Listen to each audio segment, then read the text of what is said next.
Welcome to Gate City Chatter, Greensboro's premier destination for all things creative and artistic. Staff from the Arts and Events section of the City of Greensboro Parks and Recreation Department produce this podcast. We record and edit Gate City Chatter here at Press Play Studios located in the Greensboro Cultural Center. This is your host, Josh Yerrick, joined as always by my co-host, Matt Feltz. What's up, man? What's up, Josh? You a little warm over there? That was a beautiful intro. That's a one-timer. Oh, that's good. That's good. All right, so we have an amazing guest here for the start of season 3 of Gate City Chatter, Jodee Ruppel. Thank you so much for joining us, Jodee. Welcome to Gate City Chatter. Thanks so much for having me. So, Jodee, you run a consulting firm here locally, but we're going to talk a lot about the Future Fund, which is a big project that you're working on. So hopefully it will spark the interest of all of our chatterheads out there, and all that good stuff. So thanks for joining us. Thank you. No, thanks for having me. I'm excited to talk about my favorite things. Heck yeah. All right, so normally we'll dig into like the Future Fund in a minute, I think. Okay. But we usually like to talk about you and like our guests and find out why you choose to give your love to Greensboro and all the great things that you do for our community here. So tell us a little bit about yourself, kind of like even if where you're from or whatever, and then kind of what you do here broadly. Oh my goodness. How long do we have? How's that for a question? Can we settle in? Does everybody have their coffee? No pressure. Ready? No pressure. I'm ready. A glass of wine. So I'm a farm girl from Indiana. I grew up in the flat cornfields of northern Indiana, like an hour west of Fort Wayne. And when I say an hour, I mean like 65 miles to our Lowe's, right? The mall, the Target, right? I didn't know the joy of Target. Oh, really? Until I came down here. This is so amazing. And then made my way to North Carolina to go to NC State. Despite my better knowledge, I met a boy, right? And That's how it always happens. Right, and I tried so hard to be Carrie Bradshaw in Sex and the City and like just live that life, but it wasn't me. So I followed him. I actually came to Greensboro. This is my second time back. Okay. So we came here after school. He was teaching at Southern Guilford High School, his alma mater. Nice. Yeah, and had a great time here. And then he transferred careers, and we spent almost 10 years in Brooklyn. Oh. Right? So farm girl to Brooklyn. Yeah. Right? Totally natural. As And Greensboro before it's kind of current Greensboro too, right? Right. Yeah. So a little different town 10 years ago than it was. I mean, I'll be real honest. I couldn't wait to leave. Yeah. Right? Sure. Like sure. I was I've heard here. that before. Couldn't wait to leave Brooklyn. No.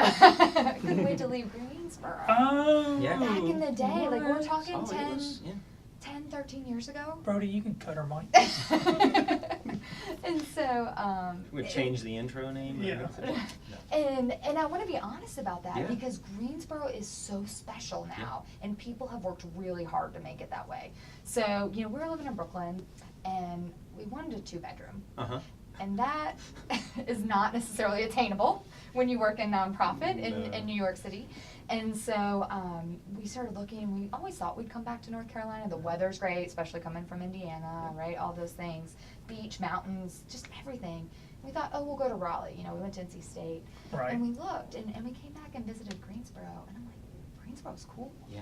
Greensboro has like this grit, this personality that you didn't really find in Raleigh, right? Yeah. And so we went all in, and I'm like, we're going back to Greensboro, and my in-laws live here, right? So I am choosing to come back to the town with my in-laws, and who I love. I make a lot of jokes. I love them, but they're so sweet to me. But yeah, so we came back, gosh, in August of 2016, and haven't looked back. We love it here. I've never heard anybody say Greensboro's got grit.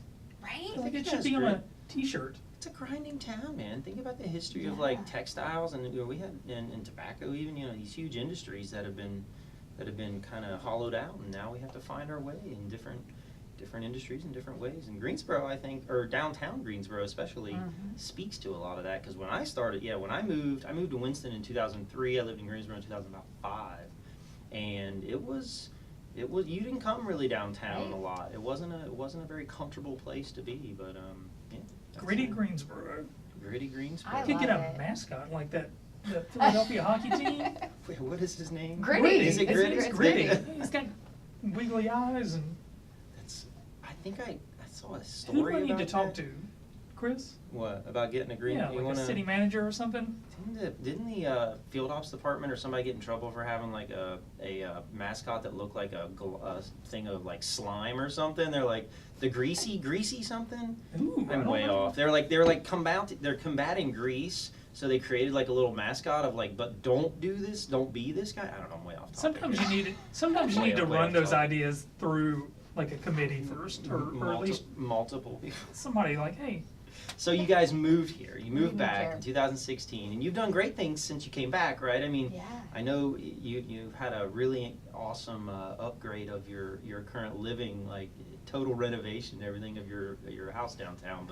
But you've also worked at DGI and done some other things. So I mean, Yeah, we went all in, and we wanted to bring a little bit of Brooklyn to Greensboro. Yeah. And so, you know, we bought a building and we transformed it into our loft. And so, you know, with roof deck, all the kind of crazy things, crazy tile, you know, of things that we were seeing up the in history Brooklyn. History of that building was colorful. Yeah, It was it was colorful. it was yeah. a professional. It was an underground strip club. What? Strange. What? You knew that you're setting this up. Yeah, really? you Is totally this- set that What? up. Oh, really? Yeah, so I mean, back in the day, it was like Yeah. a mortgage, savings, and loan. Uh-huh. It's cool. It's got a vault in there. But we walked in, and my husband and I did a lot of the renovation ourselves, and we ripped out stages. The poles were already gone, No unfortunately, way. or I would have. The stages were still there. Yes, wooden stages. There was like a fridge full of tequila Really? and It Corona, was, well- Monopoly money everywhere. I don't know what was going Oh on. wow. Felt Yeah. over the windows, yeah. And it's Few- right across from the church, right? Like Yeah. the oldest church in Yeah. Greensboro. We're right beside it. Yeah. And somebody was running the strip club there. And City Hall, or in the county Yeah, building. yeah. The- I mean, I don't know who the clientele was. No, Yeah, I'm yeah, just kidding. I'm trying to think of other explanations, but I'm not really coming up with anything. Yeah, I was gonna say underground poetry slam, but that Yeah. doesn't sound. The tequila and the Coronas threw me off, and now we're just left with House of Ill Repute. Terrible, man.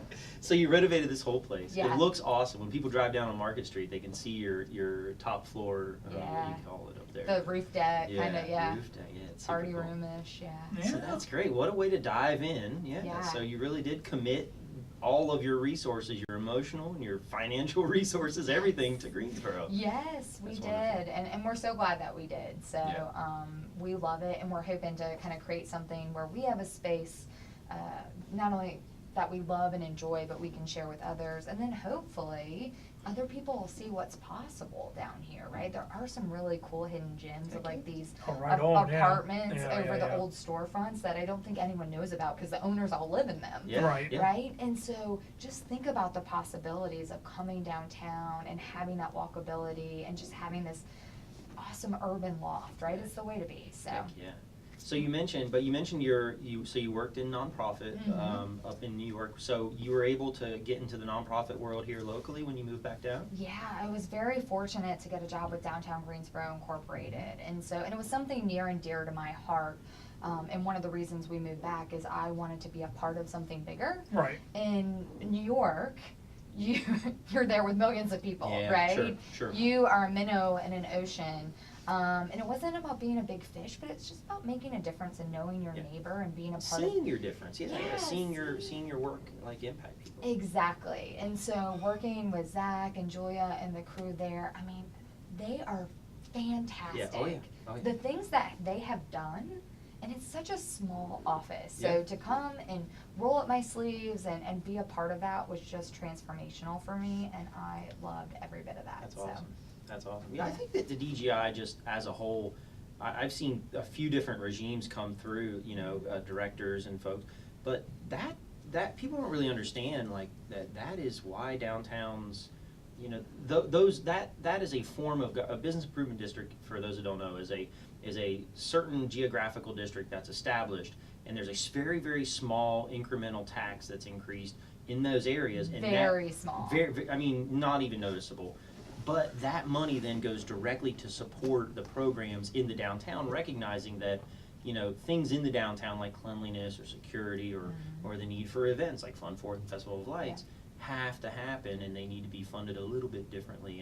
And that model's worked, nationwide, but it's really interesting to see. I've seen 3 different groups come through there, and the growth of downtown and just the development you know, because it's a hard puzzle to fix, you know, I mean, Yeah. you need residential, you need jobs, you need, you know, restaurants, and you need retail, and they need to all kind of work on each other's Right. own, you know. And you've benefits. seen other places mimic that too and take that same model. Like Wilmington, the last time when I was in Wilmington last summer, it was like, this looks a lot like downtown Greensboro. Mm-hmm. You know, and I lived in Wilmington for a while, and you know, it's completely different. Yep. Yeah, and it's so hard. I think one of the things that I took away, because I kind of came in like, oh yeah, this will just happen overnight, Oh, right? yeah. Like, Oh, yeah. It you know, usually does. and to see how hard they work deals, you know, I was there for almost 2 years, and so to see the conversations that go on, and I think as a collective in a community, we're like, why hasn't that happened yet, right? You know, we see it, we talk about this with Tanger, I talked about this with my building, why wasn't it done yet? Right. I'm living with my in-laws for 16 months, why isn't it done, right? It takes a minute, right? You have to have these conversations, you have to have the drawings, you have to get them approved, you have to, you know, start building, gotta get the foundation and then come up, like whatever you're talking about, it goes on. And so just know downtown is gonna be amazing. Like the plans that I saw going into effect and being dreamt about there, that they're acting upon every day. That's why I'm still here, that's why I believe, you know, very much in Greensboro, and I'm super confident about. Greensboro has some incredible positive momentum right now, and it's in a lot of different sectors. You know, like we live pretty much in the arts and events and entertainment world, but you know we see across, you know, all the ways. I mean, you got this Performing Arts Center, it's about to be done. We've had these urban parks that have been huge hits. We got the streetscape, so all the street scene, if you will, is going to be revamped soon. The nonprofit world is pretty healthy. I mean, like people are really having a good time in Greensboro. So it's certainly a great place to be. So that dovetailed though into your own you launched your own consulting business. I did 5x5 consulting. Okay. Loud and clear, right? If you're doing the mic checks, right? Like how am I coming in? Like 5x5, loud and clear. And that is my own consulting business that I work mainly with nonprofits, doing strategy, community outreach, helping them take their vision and their goal and making a plan to achieve it, right? We all know that nonprofits could use double the staff and double the money. So I really love to come in and just roll up my sleeves, get dirty, and help them make their mission a success and elevate the frequency of their organization. That's awesome. That's awesome. It's so important. Love it. I mean, it's those type of collaborative like support systems that really make things go. So, I mean, do you want to just talk about like your Future Fund project, or are there other projects or clients that you'd mention as on behalf of the organization? I mean, it's up to you. Oh my gosh. So we definitely need to talk about Future Fund because that was my favorite, and I was a member before. I shouldn't say it's my favorite. I have so many. Are my other clients listening? One of my favorites. It is one of my favorites, but I think this has a lot of good legs to it, and it is dovetailed to some other projects. And then we can talk a little bit about She-Wolf if we have some time. I'm a founding member of this new women's collaborative that's nationwide. Yeah. Okay. All right. I like to keep myself I'll put it busy. down at the end Yeah. so we don't forget it. She-Wolf, I like that name. Right? We hunt in a pack. Oh, intimidating. More like Teen Wolves. We surf on the top of vans. Right. To each about my their own. own. Yeah. More of her thing. So tell us about the Future Fund. So it's a really cool opportunity and collective organization, but tell us all about it so we can educate our listeners. Sure. So the Future Fund, and some of your listeners, the chatterheads as you call them, may have heard of this before. It's been around for 20 years here in Greensboro, so 1999. So what it is, it's an initiative of the Community Foundation of Greater Greensboro. And back in 1999, like transport yourself back to that time if you can think. They're like, we need to get young. Rather not. You're like, where was I? You've got to think, like, how do we get young people involved in philanthropy? And so they started this group where young people back then could pay $125 a year to join and create this endowment. The goal was to create an endowment and raise funds and then give funds away to local nonprofits. So it was teaching those young people, look what your money can do if you pull those resources and then invest in your community. And it was groundbreaking at the time. In fact, Time Magazine, the Time Magazine, did an article about the Greensboro Future Fund in 2004. Really? Yeah, because it was just ahead of its time. And now if you Google, you'll see a lot of different future funds that are part of community foundations, but Greensboro really paved the way for that. Right. And the original chair, Louise Brady, so many of your people may have heard of her. I'll go on record as saying this, she is who I want to be when I grow up. She is a dynamo, wicked smart, and just gets things done. And she took control of that future fund. I think she was actually pregnant with me, or maybe her second child, right? Like, and she's like, I got this, you know, kind of, and ran with it. And it had over 300 members, right? It was the group to be in because you were raising all these funds to do good for the organization. Now, don't get me wrong, there was a party or two thrown in there, right? Sure. So the old saint, I know, surprise, surprise, right? In Greensboro, we like to be social. We like our community. That is true. And so they would do a big St. Patty's Day party and all different kinds of things. Some of you may remember the pig picking. Oh, yeah. That they would open up annually. Right. And so that was a big Future Fund event. So in 2011, we hit $1 million in our endowment, which means now we can kick out over $40,000 a year based on the market and give to local nonprofits. So today's Future Fund is still the same mission, right? I call it philanthropy. Let's edit that because I can't say it. Philanthropy Fresh. It is where young professionals can give $150 and bam, that becomes $45,000 that we give away to local nonprofits. And I don't know about you, I joined as a member when I moved here for two reasons. One, I needed to make friends, right? I had just moved to town, I didn't have any friends. And two, I didn't have $45,000 to give to local nonprofits. I didn't have $1,000 I could give, but I wanted to make a difference. And having worked in nonprofit, while I know, you know, a $50 donation is great, $150 is great, but if you give somebody $20,000, that's transformational for an organization. And so I just love the spirit of this and hopped on board. That's incredible. Yeah. So how many members are there today? I mean, are there like 1,000 members? Yeah, definitely over 1,000. So when you look at lifetime and current members, over 1,000. That's awesome. I know. I feel like it was even more than that. I swear I didn't write that number down. Because you researched, didn't you? Failed, yeah. Well, and there's some who aren't, quote, future funders or members because they didn't pay like the membership dues, but they donated in other ways. They donated to the endowment to get it there to $1 million. So there's a lot of people who have been involved in Future Fund that may not technically. And when you're trying to get people involved, is it more that sort of young professional audience? You know, I mean, I guess it was on the website. It's 20s to, you know, 37, 38, that sort of age range. 40, well, hey, I'm turning 40 this year. Right here. Yeah, It's a room so probably like 44, technically in our bylaws, 44. Right. But we don't turn anybody away. We have people who are 65 and they donate every year to the Future Fund because they believe in it. Just a month ago, this was the best idea ever. A mother bought her son, who was turning 26, a membership to Future Fund, right? Like, what a great way to get him involved and also do something nice and honor his birthday. And at that age, that's prime networking age too. That's when you really need to sort of be forming those connections. Right? Right. Well, and that's so cool about the Future Fund, and it's interesting that you mentioned that because now, 20 years later, think about who those founders are, right? Those 300 people, 300 plus, right? Right. That 20 years ago are now the leaders of this community. And so when we go to the annual pig picking that we're bringing back, like you're mixing and mingling with those leaders of this town who can give you advice, who can become your mentors. Right. So it's an amazing network opportunity all the way around. That's awesome. Yeah. That's really great.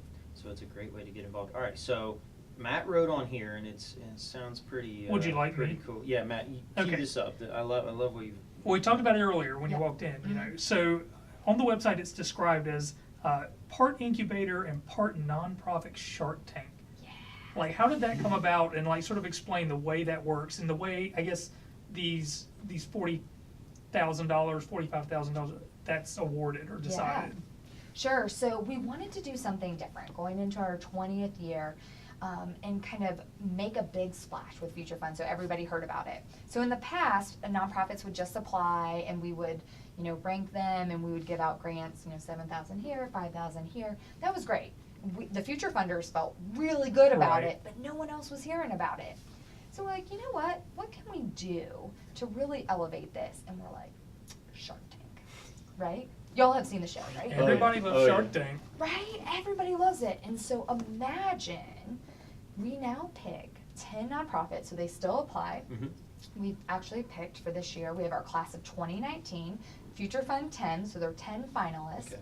And we are incubating them. The incubator part is that they're working with community members like ourselves, who are just professionals out in the community, who are their coaches. They're going to mentor them, give them feedback on their pitch.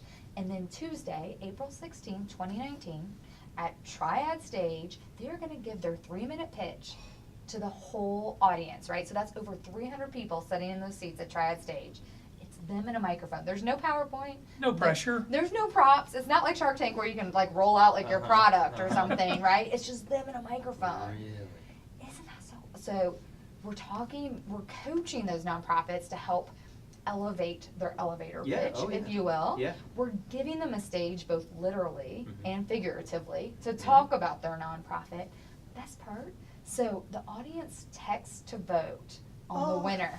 Oh gosh. The $20,000 winner is voted on by everyone there. By literally everyone in the room. Right? Oh, man, that's good. You know, it is fantastic. And then we have judges, Mhm. and the judges will award the second place $12,000. I hate to call it second place because Yeah. no one's losing, Yeah. right? Right. Third place is $7,000. The coaches, so we have over 32 coaches who are helping these nonprofit finalists will vote on the award, and we're live streaming it on Facebook. Yeah. And then you will have like American Idol style, 15 minutes of voting on Facebook only. Uh-huh. And whoever the community votes for, that nonprofit will receive $1,500. Nice. You're really spreading the love across more than just one organization. We are That's great. spreading the love, and no matter if they win or not, everyone walks away with something. So Yeah. all of these organizations will get a professional headshot Mhm. that they can use on their website or however they need to. They'll all get a 90-second video about their organization that they can then use to apply for other grants or again to promote their Nice. organization. They're all getting social media exposure. And at this event, we are having a reception both before and afterwards so people can meet those nonprofits. And if they want to volunteer, if they want to join their board, if they want to slip them a 20 Yeah. because they really believe in them, Yeah. we want to make those connections too, That's awesome. right? And it doesn't just stop there. Next fall, we'll have some seminars. If they need to learn about marketing, if they need to learn about strategy design, we're going to create a continuum for them. That's awesome. Yeah, Yeah. long-term benefit, long-term connection. Are the 10 organizations, are they like small, big? I mean, are they of different kind of sizes and causes and narratives or? Yeah, it's a mix. Okay. The answer is yes. So we've got, it's about 50-50, some larger organizations who are pitching a new initiative they're Mhm. trying to get off the Sure. ground. And then some smaller ones, probably that some people haven't heard of. I hadn't heard of them. Yeah. And I'm like, oh, this is so Mhm. cool. It's here in Greensboro. That's awesome. And they may only have 1 or 2 people, but that's going to be interesting because there's going to be such a diversity of like the passion. Yeah. You know, like most people that like start their own nonprofit, one owner or two employees at the most, the passion is like just, you know, bleeding from them. You can see it so much. And then our large organizations, you know, they may not connect. Oh, it's a new thing. Yeah. We just want to try it. We think it'll work out. Ooh, that'll be so good. So of the 300 people, are those just anybody can buy a ticket, or is that like just funders or just future funders? Well, we open up ticket sales to future funders first. Okay. Because we want to make sure they have an opportunity since we only have 300 seats. Yeah. But early March, we will have tickets open for the general public. So they'll be $35. We want to make it accessible. And then also check our social media accounts, Future Okay. Fund GSO on Instagram, and also the Future Fund of Greensboro on Facebook to see the live stream. That would just be cool. Mhm. Such a cool opportunity just Right? to sit there and be a part of it, and be inspired, and then meet these people, and you have a vote that's going to count. Right. It's probably It's a- too much responsibility for me. Well, yeah, I don't maybe, know. Maybe I'll just stand outside on the sidewalk and wave at people. Hey, Hey, go for it. take this 20. That's all I got. Is Well, this the first year that this has happened, or is this something when did the Shark Tank approach? This is the first year. Oh. So this is our inaugural event, inaugural class. Like, we're getting it out there. It's so fantastic. The buzz is just starting. We had our first coaching session a few weeks ago, Nice. and it was just magic when the coaches met their nonprofits for the first time. It was like, like the buzz in the Aw. room. It was just fantastic. Cool. So I think it's going to be something pretty special. That's right. Well, I your think it's buzz, pretty your awesome. buzz is continuing with this podcast. Let me tell you, Yeah. our reach is amazing. I- You won't believe how many people. No. You'll be getting calls from everybody. I hope so. I hope so. So Next year, Tanger. That's my goal, right? Yeah, Let's sell yeah. this out. and then- 300 Yeah. to 3,000. That's right. That's right. That'll be so neat. I like the live stream aspect too. We started messing around with some video here, and it's amazing. Like, we literally have done one episode, like with the YouTube, and I've had 2 people from my hometown of Ohio in Lancaster reach out to me, like old friends. They're like, we don't ever listen to podcasts, but we saw that you did the YouTube thing. We're huge YouTubers, and I'm like, I had no idea. Matt knew this the whole time, but I didn't know that the audience was so like was so there for both avenues of this. I don't think there's, whenever you're working in the community and you're trying to impact the community, you have to sort of use what is at hand and evolve and adapt as it goes and never sort of count anything out. And, for us, YouTube is just another way to sort of like get our message out. You live streaming opens up an entirely new audience, and not everybody wants to come in and sit in a crowded theater or whatever. Some people want to sit at home and watch it, or maybe they're at work or whatever it might be. Right. So, I mean, you're opening up another sort of avenue for people to sort of get eyes on this and sort of really be talking about it later on. Eyes Just think they will on be. those nonprofits. Yeah. Put it right on. That's great. Yeah, we're super excited about that. So. Well, best of luck in the planning stages. So you have coaching sessions with those nonprofits for the next few months, I assume, and then Yep. and then the big event is on April the 16th. Yes, April 16th, Tuesday, April 16th. Oh, that's so exciting. That's I really great. know, it's going to be fantastic. Well, great. Okay, well, so what else, Matt? You got some other questions on here, Matt? Do I? I don't Yeah. know. I'm not paying attention. We got any great stories that stand out to you from any of these folks, but I don't know if you've had got any great Well, stories. any sort of nonprofits in general, like have you ever That's just sort of probably worked with anybody that sort of really stood out, and sort of how do you, I guess to follow that up is, in some of these places, how do you see that impact when it hits the community? Like when somebody gets this investment, or even from your consulting business or something like that, how do you see that translate into, is it just confidence in the people that work there? Or is it, actual, some sort of like tangible impact that you can see? Yes. Yes to both of those. That was a loaded question, I'm sorry. All of the things, right? And it depends on the situation. Sometimes it's definitely confidence, right? When they see their vision come to life, or when they're see that people want to invest in them, that confidence just exudes, right? And then and that, of course, exactly, it's empowering, and so it leads to tangible output, whatever that may be. It may be that program, or it may inspire them to go for other grants. I've seen those opportunities. I've seen them, it allows them to reach out and kind of get things organized that they're just starting and getting off the ground, right? They may get a deeper strategy. They may sit with a marketing team and figure out social media and really get a presence, right? There's all of those things. So it's just transformational. I love it. Absolutely love it.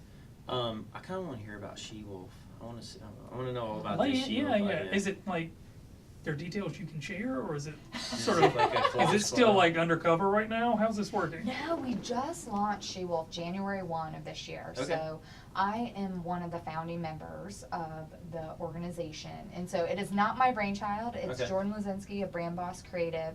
If anybody is looking for a brand, oh my gosh, like, she is the brand boss. Nice. She knows her stuff. She's fantastic. And it's so funny. I didn't know Jordan. And do you guys do this? Like at the beginning of the year, I kind of look and evaluate the 5 people I spend the most time with, right? Because they say you're a product of those 5 people. I don't even like 5 people. I don't. I would love to sit here and wife say and that I'm Josh. that introspective. I don't think so. I So like I'm- the idea of it though. I'm just the nerd that does that. If I can clean my desk off, that's the big win for the new year, really. Well, I think in New Year, you're thinking of all your goals that you want. And so in 2018, I sat down and I was like, all right, I've been here. Who are my friends? I had some great friends. Like, who are some people that are going to challenge me to take me to the next level? I had just started my own business. And Jordan was one of those. I had seen her presence on Instagram and in the speaking circuits. And I'm like, I want to know this chick. And so I did. It was kind of weird, and I accosted her at a speaking thing, and she's like, "Whoa, okay, like crazy girl." Here's my card. Right, exactly. Better than at a Target or something. Yeah, right, true. That would have been really creepy. So we ended up, I won her over, I smoothed things out, right? She realized I wasn't a total creeper. And I just really enjoyed getting to know her. She's one of those people that just pushes everybody around her to be better. And so I've enjoyed that. So she came up with this brainchild. We were, she was struggling to find a community for women entrepreneurs who could really push each other to be real, to be in a safe space, but also push each other to that next level, right? There's a lot of women entrepreneurial groups out there, or women groups, I should say. A lot of times they're mixed, so there's entrepreneurs and there's people from corporations. And I've done both in my life, right? Like I've worked for the man, I've worked in nonprofits as a corporation, and then also on my own. And it's a little bit different, right? You have to hunt and kill something if you are going to feed your family, right? Like that, you have to find your clients, you have to make sure you're prospecting, and there's a lot of pressure on you, and you don't know when your next paycheck is going to come. There's a thrill to that sometimes, right? But you know, there's a lot of things to talk about, and then we also realize that women sometimes do things differently. We think about things differently. Sometimes we'll gloss over things with business, like, oh, we're doing great. And we're like, oh my gosh, we just lost 2 clients and we're down 10,000 this month. What's happening, right? We sometimes shy away from talking about numbers and revenue and get really hard. So we wanted to find that space for doing that. And so we created this online community, and it is nationwide and global, right? It's online, so it can be global. Right? Currently, we're in 8 or 9 different states right now. Yes, it's January 1, which is great. Heck yeah. So we're all over, and we have these people online. There's resources, there's webinars, there's blog posts. We do video chats once a week. Yeah. And kind of on different topics, we bring in partners, and those partners can be both male and female. And they can share expertise. Maybe they're a CPA, and they're talking about taxes and things to think about when you're itemizing in the business world. Maybe they're a lawyer, and they can give you some helpful hints on contracts. So it's been a really great space. My favorite thing about it is, you know, I used to get so angry when my boss would call me in and be like, have you done this? Have you done that? Right, like at the check-in. Like I come in all prepared, and then they remind me of 5 things that I've fallen on my list. And I'm like, dang it. And so, but I miss that accountability now that I'm out on my own. I always make sure that my clients are happy, but sometimes with my business, I'm like, oh, have I updated my website? Oh, no. yeah. You know what I mean? Like you kind of let those little things slide because you're so focused on your clients now. And so it's an accountability factor, right? I get on the video chat with these ladies from around the country once a month. They hold my feet to the fire. And they hold you accountable. They hold me accountable. And so I really love that portion of it. But that's awesome. It's a great thing. So check it out, shewolf.co, if you are a female entrepreneur or know a female entrepreneur. Okay, that's awesome. Well, congratulations. That is really exciting. Thank you. Thank you. We talk about that a lot with my team. I said, you know, I'm not the type of boss to hold people accountable. I'm just not like, I don't feel comfortable, you know, like I'm a positive guy, like I want to build up, but you know, we talk a lot about just holding yourself accountable, like, you know, you're only really accountable to yourself, and that if you start there, you won't have to go anywhere else, you know, and find ways just to, you know, like you said, you decided this 2018, this is what I'm going to do. I want to focus on this as a personal growth, and this is the time for that right now, you know, early in the year. If you got a notion out there and you want to do something powerful, just hold yourself accountable and set a goal, and maybe running one day, maybe starting your own business or collaborating with others, but do it, right? I mean, well, and break it down, right? I don't know if you're about, when I set a big goal and then I start to get overwhelmed. I'm like, start your own business. Oh, where do you start? Well, do you need a website? Do you need a social media account? Do you need to find like 5 leads? Like, break it down into weekly goals and make it more attainable. Absolutely. And I do love the accountability partner, right? Like, think about going to the gym, right? You're going to show up if somebody's there waiting for you, right? Like, sometimes I'll be like, I don't need to go to the gym today. It's fine. Tomorrow. So it is, even if you tell somebody, whether it's your spouse or your partner or your best friend, like, hey, I'm trying to do this. And then they just send you a friendly reminder here and there. It makes it so much easier to achieve those goals. That's cool. You guys created an online environment where everybody can come together and have those conversations. That's nice. What day do you do your talk on? Is it like a certain day that you strategize, like a Monday or a Friday? We rotate. So we do on the first Monday of each month, we do a goal crushing call. We kind of get serious about our KPIs, our key performance index. Or indicators. And then on the 3rd Thursdays of the month, we do happy hour, either coffee happy hour or wine happy hour. We do an option. So you can join us, and that's more of just kind of getting on, seeing the other members on the platform and talking about what's going on in their world. I love it, like even the online chat, right? Because think of it as Facebook. We're on a platform called Mighty Networks. But I love it because I can keep it open during my work hours and not go down the rabbit hole of like who's on vacation and who's getting married and who's having a baby, right? Like I do when I'm on Facebook. And it's got all these business articles, or someone will chime in like someone lost a client a couple of weeks ago, and they're like, how do I react? This client came at me and said I wasn't performing. I didn't think that was the case. And so everyone chipped in and like gave their response, right? Like live feedback right at the time. Yeah, because those are hard conversations to have, especially as an entrepreneur, or if you don't like conflict, which is me, right? Like, how do I come back and say, no, I think I've done my job, and you should pay me, right? Instead of not, right? Because I put all this work into it. So it was very interesting. So I love having that option available to me. Yeah. Congrats again. That's really cool. Thanks. Very cool. I'll check it out. We'll do some Googling, and maybe we'll spread the love on the social webs, right? Yeah, the internet. The internet. The World Wide Web. All right, so we're starting a new. Are we going to do the all guest question? Do you want to start this a is new what, little? This is the thing. here? We had everybody on, and sometimes we didn't relate it, I guess, to like what Greensboro. Form that personal connection between the guest and Greensboro. Okay. So we talked about asking the same question to everybody. What was the question? I've already forgotten. So if you suddenly found yourself having to move far away from Greensboro and never coming back, what is the one thing that you would find yourself missing the most? Could be, restaurant. What are the examples? Piece of art, a mural, a service, restaurant, food, whatever. Customer service of the arts and events section of Parks and Recreation. Not people, though. No. Not in-laws, or people. No we people. all, All right. We all Thing. miss people. Tangible thing. Cultural thing. Something. Do we answer the question too, or We could. just This is the first time we've All right. So the done guest it. gets to go first, and then we can Give us time to think about it. Okay. Yeah, no, I love this question, and because I've still spent most of my life outside of Greensboro, and I kind of, split my time between here and New York still, I miss the community here. Yeah. Right? Right. And it's so weird for me to say, because I grew up in a town of 5,000, and I ran out of there like screaming, like, too small, too small, too small, right? And I really enjoyed my time in Brooklyn, and as y'all can tell, I'm a little bit chatty. And so I knew all my neighbors, the guy across the street would park my car, like, we were tight. But the community is different here. You walk into a coffee shop or a grocery store, I still get surprised, and I should do my hair more and put on makeup because I always see somebody I know, and I'm like, I'm so sorry, I'm always in my gym clothes, but it's just who I am. And then once you start, you have to make an effort to get involved. So when I got involved, the Future Fund is a great example, got involved in Future Fund, then that leads to another connection, which leads to another connection, which led to another group, which led to a job offer, which led to all of this. Like, it just becomes like this snowball in a very cool way.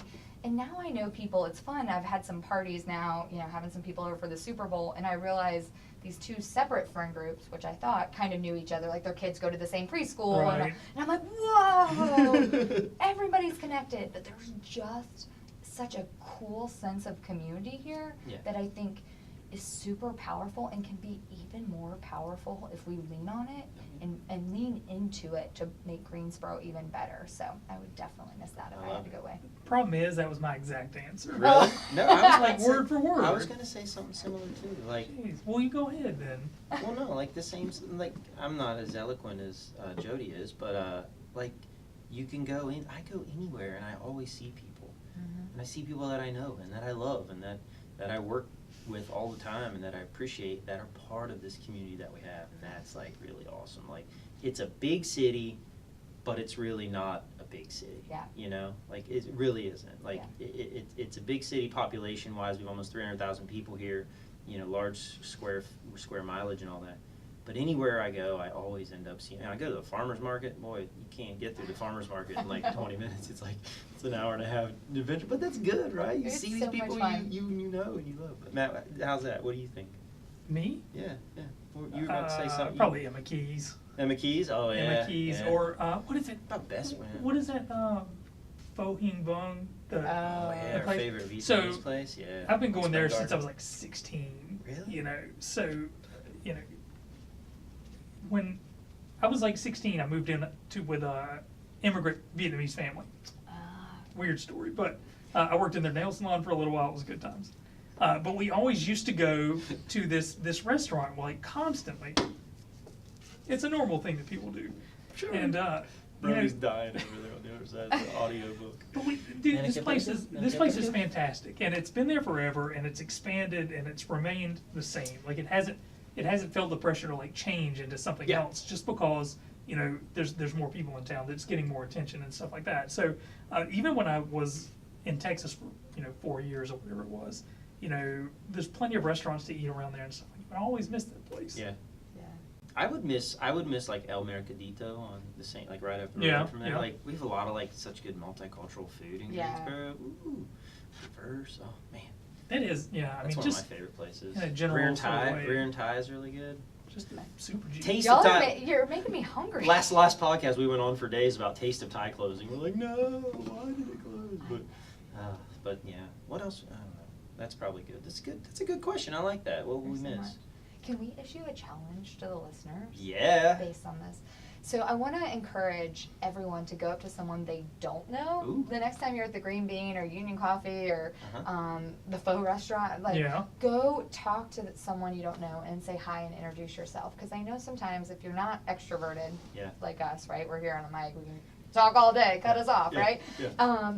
You know, make them feel welcome. Okay. Because I think sometimes it's hard for some introverts that have maybe moved here or you know, maybe Northerners don't have the accent yet and Yeah. are trying to fit in. And so welcome them, because once one person welcomes them, it just starts that snowball. Starts And the then they snowball. love Greensboro. Yeah. And then they tell people about it. Exactly. And then it's a big win for everybody. So that's my challenge. Go talk to somebody you don't know in the coffee shop. Couldn't say it better. Thank you so much, Jodee. Thank This is y'all. awesome. All right, Jodee Ruppel with the Future Fund and 5x5 Consulting. Yes. Whew. Write it down, folks. Wonderful. Thank you so much for joining us. We really appreciate you Thank joining you. us, and all the chatterheads, as we call them. I don't really know if they actually call themselves chatterheads. We sort of just branded it. I And hated made that at first, but now it's like stuck. Now and Josh says it enough to where it's annoying. And it's by the way, I've been told positive feedback on the no hair, more glare bumper sticker for Gate City Chatter. yeah, so. we talked about making it bumper I can sticker. see that. Looking at you two, I see it now. That very accurate. True. It's gonna be good. What if it really happens? What if? Just what if? Wonderful. All right. So social media again at Future Fund GSO. Yes, it's Right. our Instagram handle, and Okay. Future Fund Greensboro's Facebook. FutureFundGSO.org is the best place. That has everything there. And Okay. if you want to sign up, if you're a young professional, want to become a member, or if you just want to donate, or if you want to get on as a sponsor for the Future Fund 10 Live event, we'd love to have you. All right. Wonderful. So, Perfect. All right. Well, before we go, everyone, I'd like to remind you to please leave us a bit of feedback, write a review, and share our podcast with someone. Maybe that person that you meet in the coffee shop or that you welcome to Greensboro. Share the at Gate City Chatter with them. As always, we can't tell you enough how much we appreciate the support. It means so much to all of us. So thank you for listening. Gate City Chatter is brought to you by the City of Greensboro Parks and Recreation Department in cooperation with Press Play Studios. New episodes go live every other week, and you can follow us on Facebook, Twitter, and Instagram at GC Chatter.